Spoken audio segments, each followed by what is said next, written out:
십시오. 저는 땅 부스러기와 먼지에 지나지 않습니다만 주님께 감히 말씀드리겠습니다.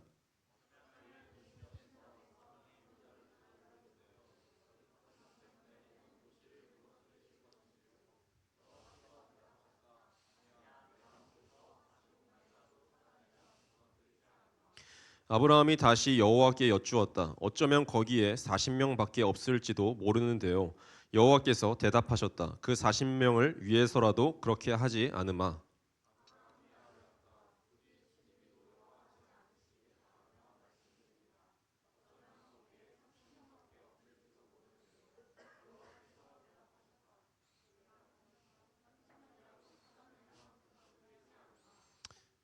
저 혼자 읽을까요? 아니요. 아브라함이 아뢰었다. 보십시오. 주님께 감히 말씀드리겠습니다. 어쩌면 거기에 20명밖에 없을지도 모르는데요. 여호와께서 대답하셨다. 그 20명을 위해서라도 무너뜨리지 않으마.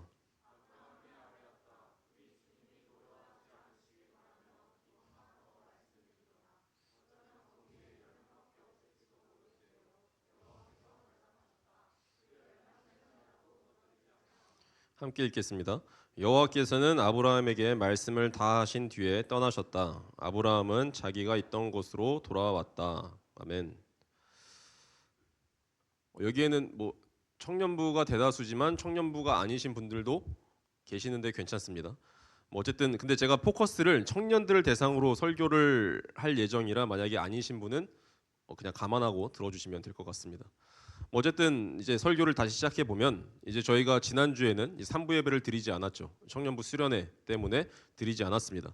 수련회에서 이제 갔던 친구들은 이제 뭐 뜨겁게 뭐 불타는 뭐 그런 찬양들을 드리고 막 뛰고 막 오늘 똑같은 찬양을 불렀는데 막 청년 뭐라고 하죠? 저도 수련회 때는 막 들고 뛰고 막 그랬거든요. 근데 여기서는 발길이 전혀 뛰어지지 않는 그런 제 모습을 이제 발견하게 된 것 같습니다. 뭐가 다를까요? 거기서는 제가 막 들고 뛰는데 여기서는 왜 발이 뭔가 붙어 있는 듯한 막 이런 그냥 생각이 들면서 이제 수련회 끝나고 여러분들은 한 주를 어떻게 보내셨습니까? 평안하셨나요? 아니면은 뭐 삶에서 그 받은 말씀들, 여호와를 하나님을 향한 갈망, 또 그리고 뭐라고 하죠? 흔적, 예수님이라면 어떻게 하셨을까? 또한 이제 마지막에 사랑, 우리는 사랑이 있는가? 뭐 등등 여러 가지를 묵상하면서 사셨을 수도 있습니다. 근데 우리가 뉴스를 보면 평안이라는 말이 굉장히 무색할 만큼 우리의 마음을 어둡게 하는 소식들이 굉장히 많습니다. 그냥 뉴스만 켜도 그렇습니다. 어떤 날은 이제 입에 담기도 힘든 흉악한 범죄 소식이 있고요. 어떤 날은 힘 있는 자들의 그런 부정부패 소식이 들려옵니다. 성실하게 하루하루를 살아가는 여러분 같은 그런 한 사람들이 오히려 박탈감을 느껴야 하는 그런 불공정한 현실을 마주할 때가 우리는 너무나 많이 있습니다. 그런 세상을 보면 우리는 종종 분노하죠. 도대체 세상이 왜 이러냐? 정의는 어디 갔느냐? 라고 외치고 싶습니다. 물론 외치는 사람도 분명히 있을 겁니다. 하지만 그 분노의 끝자락에는 이제 언제나 차가운 무력감이 찾아와요. 내가 화낸다고 세상이 바뀔까? 내가 화낸다고 세상이 변할까? 내가 정직하게 산다고 이 거대한 시스템이 과연 바뀔까?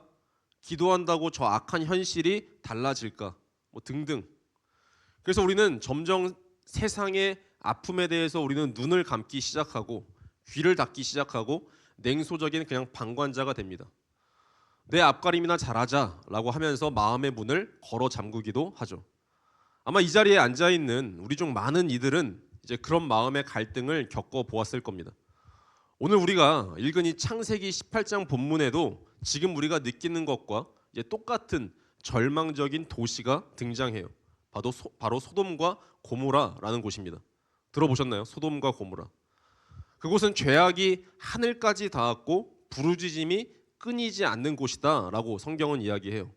그래서 멸망이 확정된 도시였습니다. 소돔과 고모라. 그런데 그 멸망의 위기 앞에서 방관하지 않고 냉소하지 않고 하나님의 앞을 막아선 한 사람이 있습니다. 바로 누군지 다 아시죠? 아브라함입니다. 그는 어차피 썩은 세상, 망해도 싸다라고 말하지 않았어요. 아브라함은 그렇게 말하지 않았습니다. 무력감에 시달리지 않았습니다. 그는 하나님께 끈질기게 질문하고 매달리고 협상합니다. 오늘 저는 여러분과 함께 이 아브라함의 간절한 기도를 들여다보려고 합니다. 이것은 그냥 단순히 소원을 비는 기도가 아니에요. 무너져가는 그 세상을 온몸으로 떠받치려는 한 신앙인의 치열한 몸부림입니다. 오늘 말씀을 통해서 이 무력감을 넘어서 우리가 감당해야 할 진짜 사명이 무엇인지 깨닫는 시간이 되기를 간절히 바랍니다. 오늘 본문은 이 중보 기도의 전형을 보여줍니다. 중보 기도, 남을 위해서 기도하는 거죠. 남을 위해서. 중보 기도 쉽게 말하면 남을 위해서 기도하는 겁니다. 나를 말고 남을 위해서. 근데 여러분 창세기를 쭉 읽어보신 분들이라면 아시겠지만 아브라함이 처음부터 이렇게 멋진 기도를 한 사람이 아니라는 사실을 잘 알 거예요. 그의 과거를 기억하십니까? 아브라함. 그는 위기의 순간마다 기도하기보다 잔머리를 굴리던 사람이었습니다. 기근이 들어서 이집트로 내려갔을 때 자기 목숨을 부지하기 위해서 어떻게 행동했죠? 아내인 사라를 누이 동생이라고 속였죠. 아내를 뺏길 뻔한 그런 위기 속에서도 그는 하나님을 찾지 않고 자신의 처세술을 의지했습니다. 이렇게 하면은 빠져나갈 수 있을까라고 말이죠. 그리고 또 조카 롯 사건 아시나요? 전쟁에 휘말려 이제 잡혀갔을 때 조카가 그는 하나님께 무릎을 꿇기보다 집에서 기른 사병 318명을 데리고 가서 칼과 창으로 해결했습니다. 심지어 아들을 주시겠다는 그 하나님의 약속이 더디게 진행되는 것처럼 여겨지자 어떻게 행동했습니까? 여종 하갈을 통해서 이스마엘을 낳는 인간적인 방법을 택했죠. 그랬던 아브라함입니다. 그냥 자신의 생각, 자신의 방법, 자신의 나의 그런 반복들을 계속해서 했던 사람이 아브라함이에요. 그런데 오늘 본문에서는 어떻습니까? 전혀 다른 모습으로 서 있죠. 전혀 다른 인물 같아요. 그는 지금 자신의 이익을 위해서 서 있지 않습니다. 아들을 달라고 떼를 쓰는 것도 아니고요. 자신의 재산을 지켜달라고 비는 것도 아니에요. 그는 지금 타인을 위해서 이제 그것도 죄악으로 가득 찬 이 도시 소돔을 위해서 하나님 앞에 섰습니다. 무려 6번이나 반복해서 주여 노하지 마옵소서라고 고백합니다. 무엇이 그를 이렇게 바꿨을까요? 여러분 아브라함이 어떻게 바뀌었을까요? 왜 이렇게 바뀌었죠? 바로 하나님의 마음을 알았기 때문에 그렇습니다. 하나님은 소돔을 심판하기 전에 아브라함에게 그 계획을 숨기지 않고 말씀해 주셨습니다. 내가 하려는 것을 아브라함에게 숨기겠느냐라고 이렇게 말씀하셨어요. 이 말씀은 하나님이 아브라함을 그냥 단순한 그냥 피조물이라고 생각하는 것이 아니라 하나님의 뜻을 공유하는 친구이자 동역자로 대우하고 있습니다. 여러분, 하나님이 나를 친구이자 동역자로 대한다? 상상해 보셨나요? 그렇게 되면 나는 어떻게 변할까요? 하나님의 계획을 알게 된 이 아브라함은 이제 자기 자신의 안위를 넘어서기 시작하죠. 하나님이 나를 친구로 대해주시고 동역자로 대해주시는구나. 그럼 나에게 지금 머물 때가 아니구나라는 것을 알기 시작한 거예요. 하나님의 시선이 머무는 곳을 함께 바라보기 시작하게 되었습니다. 아브라함은요. 성숙한 신앙이 무엇이죠? 우리는 성숙한 신앙을 꿈꾸면서 살아갑니다. 성숙한 신앙은 바로 이런 겁니다. 내 문제에만 이제 함몰되어 있던 그 시선을 들어 올려서 하나님이 아파하시는 그 세상을 바라보는 것, 그것이 기도의 시작이에요. 아브라함이 이렇게 간절하게 기도할 수 있었던 근거는 무엇입니까? 하나님께서 그를 부르신 목적을 정확하게 알았기 때문에 그렇습니다. 19절 말씀을 다시 한번 주목해 봅시다. 내가 그로 그 자식과 권속에게 명하여 여호와의 도를 지켜 의와 공도를 행하게 하려고 그를 택하였나니 라고 말씀하십니다. 19절에 그렇다라고 말씀해요. 하나님이 아브라함을 어떻게 쓰신다고요? 오늘날 우리를 부르신 목적은 단순히 복받아서 잘 먹고 잘 살게 하기 위함이 아닙니다. 핵심은 이 19절 말씀에 의하면 이겁니다. 의와 공도. 히브리어로 체다카가 의고요. 미슈파트가 공도입니다. 체다카가 뭡니까? 의가 뭐죠? 관계적인 올바름, 자비, 긍휼을 의미합니다. 하나님은 이걸 원하십니다. 관계적인 올바름, 하나님과 우리가의 관계, 그것에 대한 올바름, 자비한 마음, 긍휼의 마음을 우리에게 원하시고요. 미슈파트는 뭐죠? 법적인 공의, 공정한 판결을 의미합니다. 구약 성경 내내 하나님은 이 두 단어를 계속 사용하세요.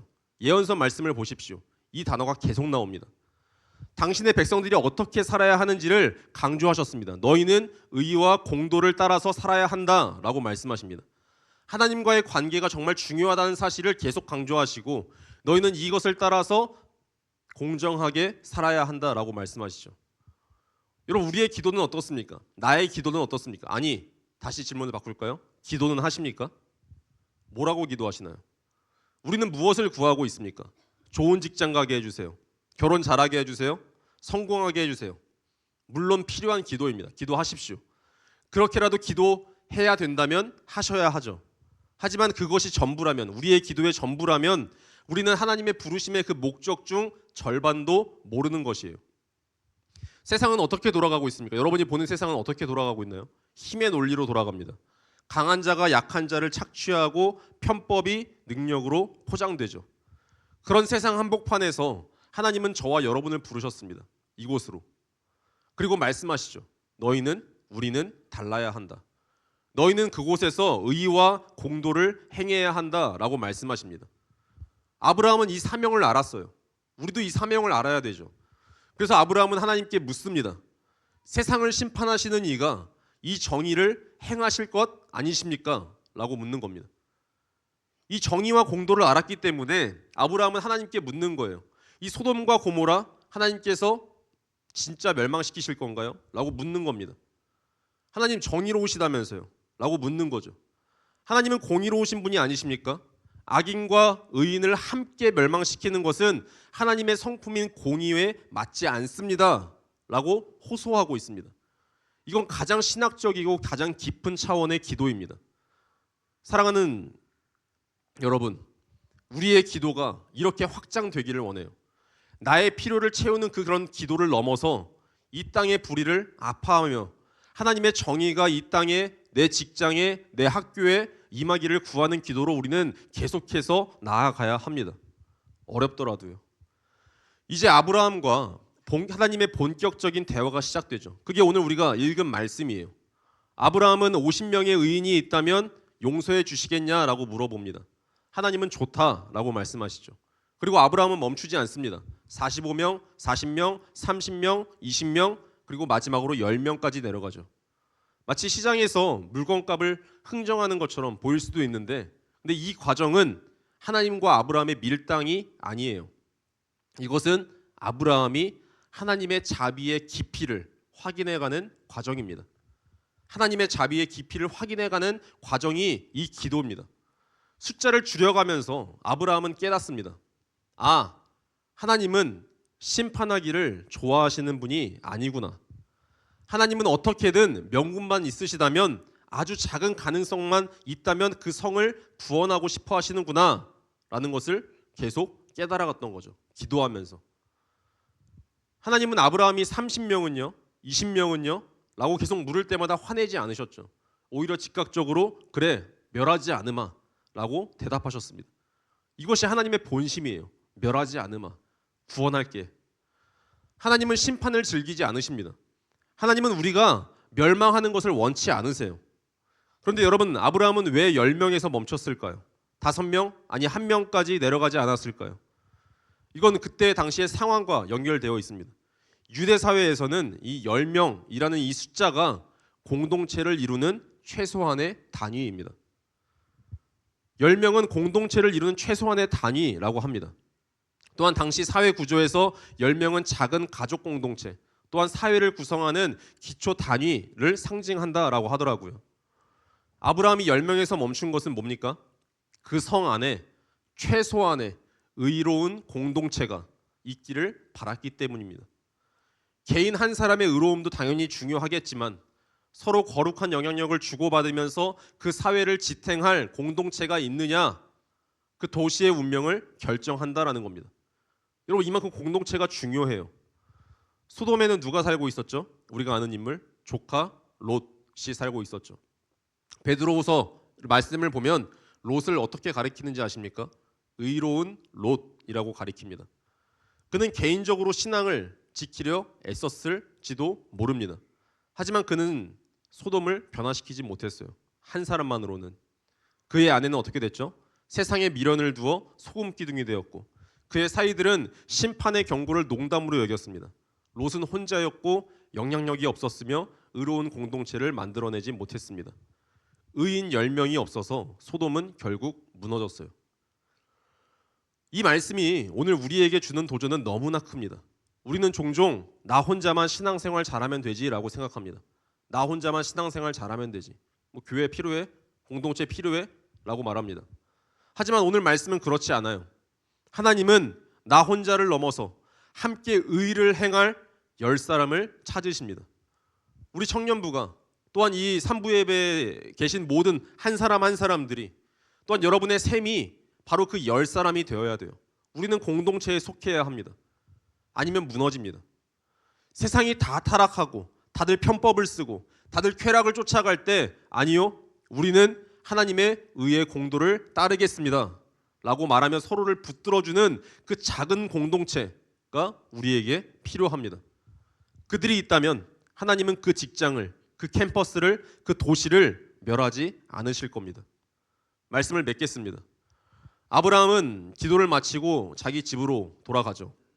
소돔은 어떻게 됐습니까? 결국 멸망했지만 하나님은 아브라함을 생각해서 롯을 구원해 내셨습니다. 오늘 하나님은 이 시대를 바라보면서 또 다른 아브라함을 찾고 계십니다.